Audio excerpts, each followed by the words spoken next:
ಹಾಗಿದ್ರೆ ಅವ್ರು ಯಾಕೆ ದೇವರು ಅನ್ಬೇಕು? ಅಂಬೇಡ್ಕರ್ ಏನೇನೋ ಅದನ್ನ ನಾವು ಪಾಲನೆ ಮಾಡಬೇಕಾದಂತ ಅವಶ್ಯಕತೆ ನಮಗಿದೆ. ಶ್ರೇಣೀಕೃತ ಜಾತಿ ತಲೆ ಮೇಲೆ ಹುಟ್ಟಾನಂತ, ಬುದ್ಧಾಗ ಹುಟ್ಟಾನಂತ, ಮತ್ತೆಲ್ಪ ತೊಡಿ ಕಾಲ ನೋಡ್ರಿ.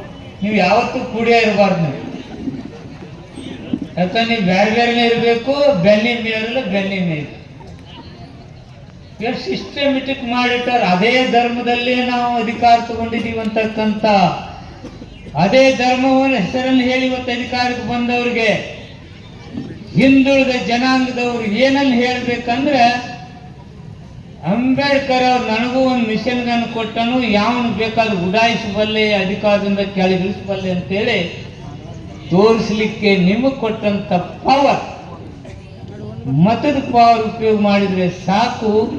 ಇಂಥವ್ರ ಅಹಂ ಇಳಿತೆ. ಅವ್ರು ಮೊದಲಿಗೆ ಹೊರಗೆ ಮಾತಾಡಿದ್ರು. ಜಂತರ್ ಮಂತರ್ನಲ್ಲಿ ಸಂವಿಧಾನ ಸುಟ್ಟು ಹಾಕಿದ್ರು. ಪುಣ್ಯಾತ್ಮರು ಗಪ್ಪೆ ಇದ್ರು ಈ ದೇಶದ ಪ್ರಧಾನಿಗಳು.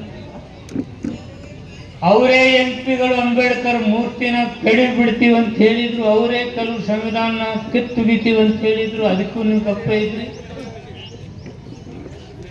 ಅವರಂತೂ ಗಪ್ಪಿದ್ರು ಬಿಡು, ನೀವು ಗಪ್ಪಿದ್ರಲ್ಲ, ಅದು ಹೇಳಿ.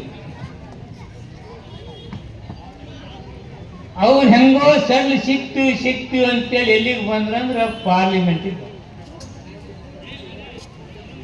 ಹಾಗಿದ್ರೆ ಅವ್ರ ಉದ್ದಟತನ, ಅವ್ರ ಅಹಂ ಎದಕ್ಕಾಗಿ ಬಂದೈತಂದ್ರೆ ಅಧಿಕಾರ.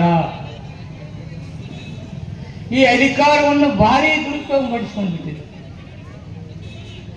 ಅಧಿಕಾರವನ್ನು ಇಡಿ IT ಮುಖಾಂತರ ಯಾರಾದರೂ ಸಿಕ್ಕರೆ, ಬೇರೆ ಪಕ್ಷವ್ರು ಯಾರ್ಯಾರು ಸಿಕ್ಕಿದಾರೆಲ್ಲ ID ET ಎಲ್ಲದ್ರಾಗ ಹತ್ತಿಕ್ಕಿ ಅಧಿಕಾರವನ್ನು ದುರುಪಯೋಗ ಪಡಿಸಿಕೊಂಡಿದ್ದಾರೆ.